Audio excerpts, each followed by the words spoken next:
An abandoned dog with a painful medical problem is getting a second chance at life. Jake is a playful mutt, but years of neglect have left him with a condition that requires major surgery and costs thousands of dollars. Now a team of vets and the province's only animal surgeon are stepping in. A word of warning though, there are some close-up images of the medical procedure. Here and Now's Zach Gowdy has part one of our story. So even though he's asleep, this is such a painful condition, he's reacting. This is a serious and complex surgery being performed on a dog's ears. Under this blanket is Jake, a dog with no home and no owner. But what he does have is personality. Yeah. Good boy. At the St. John's Animal Shelter, Jake has been charming visitors and staff since he was brought in as a stray in late October. Good boy. He has a collar with his name, but no one has come to pick him up. Good man. Okay. Dr. Heather Hillier thinks she knows why.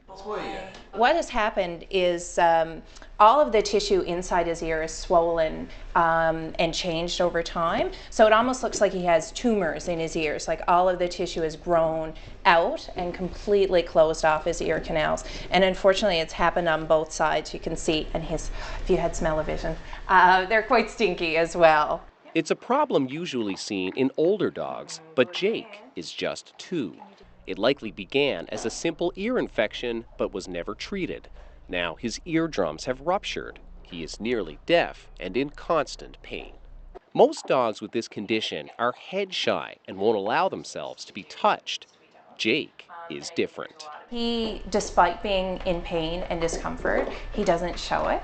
That he still wants to greet everyone when they walk in the door. He didn't know us when we met him, but within 24 hours, he was sleeping on our receptionist's feet. So just eat the face off you. Because of his youth and resilience, shelter staff wanted to make a special effort for Jake.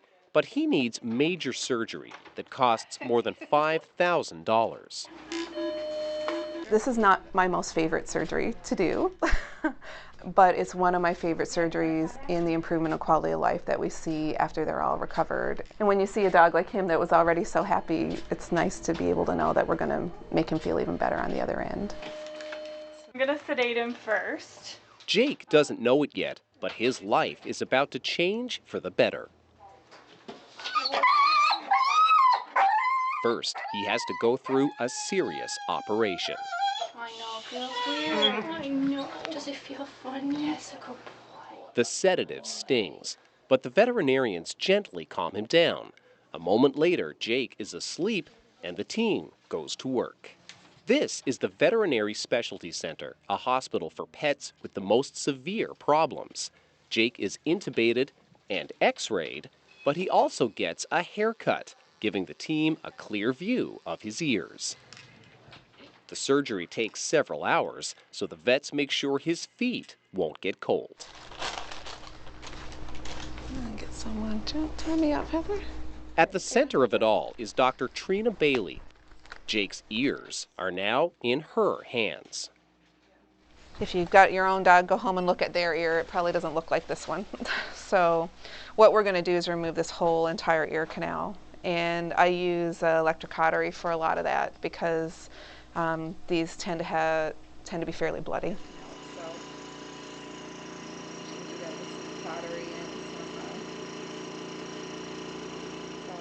some This surgery normally costs more than $5,000. Some visitors to the animal shelter heard Jake's story and made small donations, but the rest is on the house. One of the big structures that we want to avoid when we're doing this surgery is the facial nerve. And the best way to avoid that is by taking your time, removing all the soft tissue around the ear canal and staying very, very close to the ear canal itself. It's a slow and painstaking procedure involving Dr. Bailey, a surgical resident, a veterinary technician, and an anesthesiologist. It takes them nearly 90 minutes to work the ear canal free. It's usually that last little bit that ends up there. Whoa. Okay, so that's the ear canal. And you can see down inside the canal all this black, thick tissue. It shouldn't look like that. The team isn't finished yet. Jake is stitched up and turned over.